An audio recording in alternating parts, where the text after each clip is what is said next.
You are listening to the Horse Radio Network, part of the Equine Network family.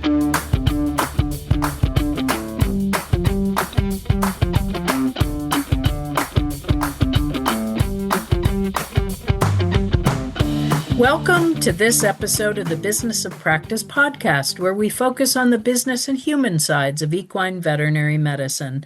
In this episode, we're going to talk with Dr. Charlotte Lacroix about minority offers of equity shares to associates. I'm your host, Dr. Amy Grice, business consultant and former equine practice owner. The Business of Practice podcast is brought to you in 2026 by CareCredit. Dr. Lacroix earned her Doctor of Veterinary Medicine from UC Davis in 1988, after which she worked as an equine practitioner until her love of advocacy led her to earning a law degree at the University of Pennsylvania in 1997. Her professional career has been dedicated to helping veterinarians and other members of the industry navigate the quagmire of risks and challenges within the veterinary profession. Dr. Lacroix owns Veterinary Business Advisors, Incorporated, a national consulting firm for veterinary business and legal issues. She has over 20 years of experience assisting veterinarians and lectures extensively on business and legal issues, as well as facilitates continuing education seminars nationwide. Dr. Lacroix volunteers for organizations including the AVMA, AAHA, AAEP, the New Jersey VMA, and Pennsylvania VMA. She's currently a board member of the Veterinary Innovation Council and the Veterinary Virtual Care Association. Welcome, Dr. Lacroix. It's so good to have you with us today. Thank you, Dr. Grice, for having me. I appreciate the opportunity. Recently, the Veterinary Information Network, or VIN as we all know it, recently published an article on the offering of minority shares to associates in which you were quoted. You also gave a talk on this topic at VMX in January. Can you tell us about the different ways that these equity offers are made, like as a signing bonus, for instance, or even as an opportunity to purchase? Absolutely. And I've been speaking on this topic, and it involves mainly corporate consolidator opportunities. So when associates work for a practice that's owned by some form of corporate consolidator as opposed to a private practice, although we are seeing private practitioners and particularly larger practices begin adopting these same incentives. And they are typically very complicated, very nuanced, and supported by extensive documentation, sometimes 50 to 80 pages, which most associates certainly are not going to read through. And it's difficult for an associate to retain an attorney that specializes in these type of agreements. This is really a specialty area. Because it's complicated language, to review and advise on what you're getting here. And generally, the associate has very limited ability to change the terms because these are agreements that, of course, the employer wants to provide evenly, and it's also easier to implement. But at a minimum, associates should know what they're entering into and ensure that whatever their expectations are appropriate expectations given the various aspects of the transaction or the transaction documents. So, we've put some questions together that people should generally ask. So one of the first questions is, what type of equity? So equity means like stock, right? That you would typically see in the stock market, but because different entities like limited liability companies have units versus stock, doesn't really matter. Equity is some form of ownership in a company. And there's basically two levels that this is offered. One is what we call it the platform company. So this is equity in the company that owns all the veterinary practices. It's considered a platform because they're the mama bear, if you will, if they own all the practices. The other type is what we call in our industry a joint venture. So this is where you would own equity in the practice that you're working at. So it's at the very micro level, if you will. Generally, when we see these as part of employment agreements, they're at the platform level. They are not at the joint venture level, although joint venture levels are opportunities that may be available, but you have to ask that question. But I'm going to focus on the ones where it's at the platform level. So here you're owning a piece of a business. You're owning a very, very, very small piece of the business. And if the business does well, you would do well. Presumably, if the business does not do well or is flatlined, you may not, certainly do so well. And employers want to provide equity to associates for multiple reasons. One of the reasons is to hope that the associate feels like they have skin in the game, so that they might work a little bit harder. They might go beyond what somebody might otherwise do because they feel that, well, if I help this company, then the company will do well and I might be able to get more money from the value of my stock. And there's really two ways you can get money. One is distribution, so profit distributions. And then the other one is if the equity increases in value and you're able to sell your equity, then you get increased value is there. So that's one question is, do I get distributions? And what are my chances that the value is going to go up? And by the way, what is the value of my units? So how you acquire those units will vary. So this is why we see them often in terms of a signing bonus or retention, where the associate doesn't actually have to put out any money. They might have a signing bonus that's, they might get $50,000 in units. And the issue is, do they get them all up front and they're theirs and then they are valued of whatever they are? That's unusual. Typically, they would have to stay a certain period of time, typically a 5-year period, in order to have full ownership of all those units. And this is where we get into what type of ownership. Do I get the ownership on a pro rata basis? So if it's over 5 years, I get 20% a year. Or do I have to stay the full 5 years? And that's what they call cliff vesting, like you're on a cliff. And in which case, then you get the full, you get your full 50. You get your full, all your units. And that question is, during the time, do you get any profits from it? Typically, you do not. So it's really an equity investment. So the investment, the value of it comes in the form of whether the value of the company goes, certainly up or down. And of course, the other consideration, which is very important, is, okay, well, let's say I stay my 5 years. Or let's say I stay 3 years and it's a pro rata vesting. How do I get my value out?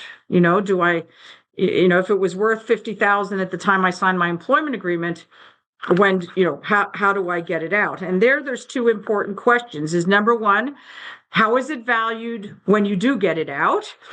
And two, when do you get it out? And most people think that they might get it once their employment ends, and that's not actually the case. Many times, the ability of the associate to get out their investment, in addition to meeting whatever requirements of, retention or whatever, is they reference some kind of triggering event. And a triggering event is when the company is bought by another investor, for example. Now, again, these are just nuances. I'm just giving some kind of general rules or general pattern recognition based on the numerous types of agreements we've seen over the years from different companies. So companies can have differences, but at the end of the day, you still need to ask the same questions no matter who the company is and get a definitive answer. Because this is the other thing, you don't necessarily get a definitive answer, and you should get the answer in writing, and even best, have them show you in the agreement where it says that answer to whatever question you are certainly that you're asking. So that question is like, okay, when do I get my investment now? And then they have a triggering event. Well, the triggering event, they might tell you it'll be 3 years from now. That's what our plan is. Or it'll be 5 years from now. That's what our plan is. Or whatever that is. That's just speculation. So just keep that in mind. And if you leave, certainly before the vesting, you could lose, generally you'll lose all of it, even if you did vest, certainly along the way. And if you leave before, like after you vested, but before the triggering event, you still might have value to that equity, or you might lose it, certainly, as well. And the key here is, so yes, you could own a piece of this equity for a very long time, even after you've left, and you're just hoping that one day it's going to turn into something.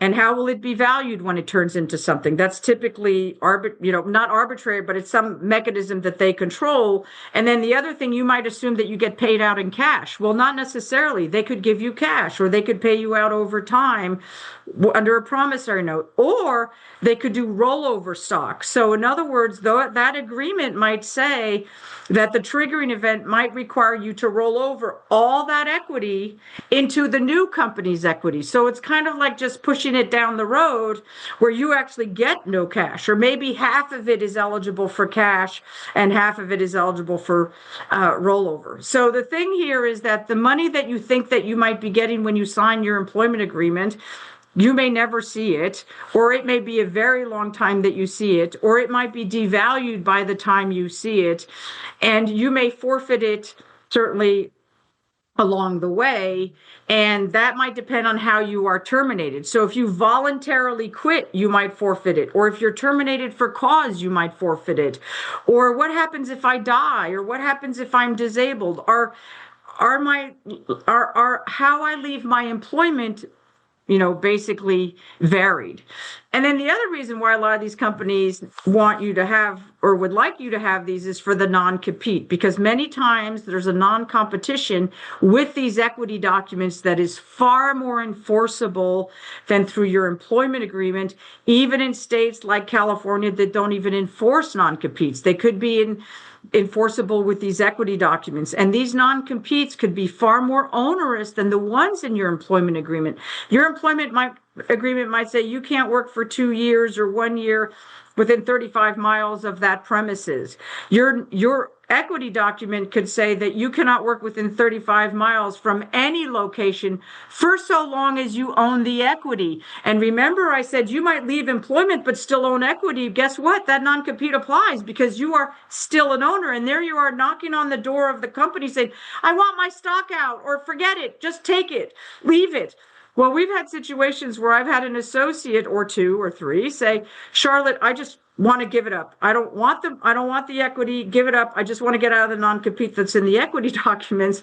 And the companies are more than happy to take back the stock, but guess what? You're still bound by that non-compete from the date you no longer own the stock. Now, us in the legal community think, we can't see how that would be enforceable. That's just so onerous. There's such, I know, when you own Microsoft, do you sign a non-compete that says you can't build computers? No. I mean, it's not exactly the same scale. I get it. But the analogy is there. But here's the thing. Are you going to go up against Goliath and challenge their 50-page operating agreement and hire an attorney and the legal fees to do that? Probably not. And they have internal legal departments that can just, drag these things on for quite a long time. So those are some of the high level items, Dr. Grice, that I wanted, your listeners to just be sensitive to. The Business of Practice podcast is brought to you by CareCredit. CareCredit keeps equine veterinarians at the heart of care by providing horse owners with simple, budget-friendly financing options. By helping to bridge the gap between cost and care, CareCredit supports healthy financial relationships between veterinarians and their clients. Clients have a flexible way to pay over time for all types of care, and practices get paid in 2 business days. It's a payment experience everyone can feel good about. Yeah, it doesn't seem like there's really any positive aspects of such an offer? And if you were given the choice of having a $50,000 signing bonus with actual money, other than saying, holy cow, don't spend it, because you might have to pay it back after, but is there anything at all positive for an associate about this? I think there is. I mean, I think it's a gamble, right? So if you're willing to go to Las Vegas and willing to lose all of it, but if you were on the cusp of one of these triggering events, you could turn 50,000 into maybe 150,000 or zero, right? I think what we have to look at closely is what other strings are attached that influence this investment that could influence my career moving forward. In my opinion, if these agreements had no non-competes, then the risk is truly gambling. In other words, I'm taking if something happens, great. Doesn't happen, great. If it doesn't happen for 10 years, great. If I never make money along the way, great. I don't care. I'm just going to do it because why not? But the problem is that what are the strings attached once I no longer cease to be employed?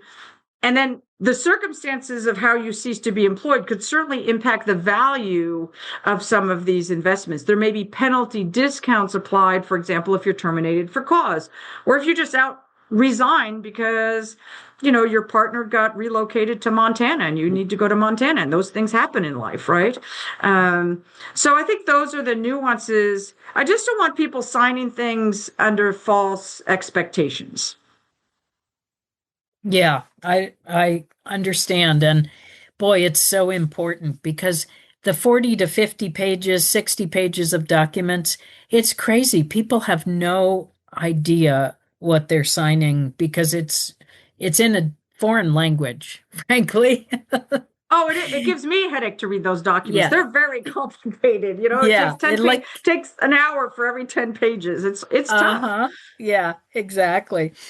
So I've seen associates in the equine side be given the opportunity to purchase small numbers of shares, like, 1%, 2%, maybe 4%, in a large practice where the practice owners are getting ready to sell to corporate. It often seems like that's just locking them in to make sure that they get the corporate sale. And again, those documents really matter. Mm. Can you tell us about your concerns about these kind of minority ownerships and, those shares maybe not being actually saleable? What's the worst that can happen? Because you could, like you said, maybe it's a good thing, but what's the worst that can happen? Well, so if it's a privately owned operation, I generally feel a little less nervous on behalf of the employee, usually because they're owning equity at the same level as the majority owners. And we all know, and I don't know, I think it's more transparent in the sense that, look, I'm not here just trying to have a vehicle on which to make money. I'm here because I built this practice and I'm looking for a succession plan. It's not exactly the same motivation. And then the other thing is majority owners, they're still boots on the grounds. They're still involved. They know you. They care. Generally, they care about you. You're not just a vehicle for them.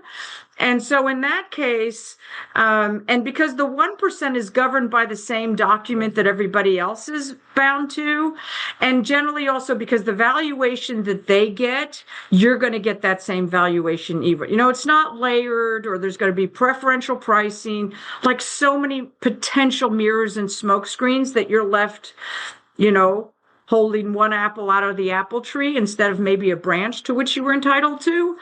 So I think here the key is transparency and associates to say, look, I don't mind helping you get on the ride. I mean, success. I get it. I won't buy your practice. I can't buy it. I respect that you've built this from ground up. I respect that this was not easy. And I also value that I got to ride on this and that I'm part of this. And I would like to stay on and I hope that things won't change. But because I helped you build this, and because I am a percentage owner, I also want to get rewarded for that. And so I need you to show me how I'm getting rewarded, certainly as part of that. So I want full transparency. I want to see that letter of offer. And if you get millions and millions and millions of dollars, good for you. But I just want to make sure that I'm getting my 2% of that millions and millions of dollars. So that, again, it's full transparency. And how long do you want me to stay? And what type of non-compete do you want me to agree to? And I get that I'll have to do all of that. And I think one important thing in particular, and this is what majority owners should negotiate for the minority owners, and we've done this numerous times, is those minority owners should not have to sign the transaction documents and then be personally liable for liabilities of the business. So we tend to insulate minority owners from that. So the majority owners do, and they're personally liable, but the minority owners should not have to do that. And I would think they should also not have to stay in order for those shares to pay out. Because I've seen some documents that are not at all equitable between majority and minority owners when they buy those shares. They should stay 1 year. They should maybe stay 1 year, but not 3 to 5. Right. Yeah. That's important. Is there anything else you'd like to share with our listeners about this whole process? There's a lot to it. Well, hopefully this has gone a long way to educate your listeners. I think the thing that I'd like to leave is, don't be afraid to ask pointed questions or specific questions and demand a specific answer. Not a fluffy answer that doesn't really answer your questions. Asking the right question is often more important than the answer. And so this is issue spotting and asking the right question so that you understand what you're getting yourself into. The other thing is you can hire, so these are called mergers and acquisitions attorneys. They're specific attorneys. This is pretty much all they do. Just like, if you're in the dressage business or the hunter jumper or the 3-day event, like we can all inject a joint, but we might be looking for different things, suspensory injuries versus a joint injury, just because of the type of sport this horse participates in. Lawyers are the same thing. And so you want a mergers and acquisitions sure that this is all they do, because they can scan through one of these documents very quickly and have those questions answered for you, rather than doing a deep dive and trying to figure it out and learn, along the way. Is there a range of what that kind of legal help would cost somebody who is trying to decide whether or not they should do this transaction? So those are not necessarily inexpensive attorneys, but, I would say, if you do firms that do other big time businesses, it could be anywhere between $450 to $900 an hour, right? And you wouldn't hire the $900 an hour one, but you could, and there's veterinary attorneys in our space. The advantage of that, too, is we're very familiar with a lot of these buyers already. So we kind of already know what their documents say. So we've already read them 3 or 4 times, maybe more. So, certainly that helps. But that's a great end question. What I would also say is this is what I would say as the associate. I would say, I would like a term sheet from your legal department, not from you, from your legal department, that is an overview of what the terms of the partnership, because you are a partner, that specifically addresses these questions. And Dr. Grice, I gave you that list, so maybe, and I know you're going to make it available. So I think, first of all, the attorneys, they have to, so term sheets are actually done in, not so much in our industry, but they are others, that gives you the blueprint, and then ask those questions, and just ask for that. That is so incredibly helpful. That's going to help people so much. I appreciate that, because these are situations that no veterinarian, they know about medicine. This is not, they don't understand this. This is going to be such a helpful thing that you have shared, and I appreciate it so much. Thank you so much for joining us today. And thanks to all our listeners for joining us for the Business of Practice podcast. And a big thanks to our sponsor, CareCredit. And to all my listeners out there, be brave, embrace change.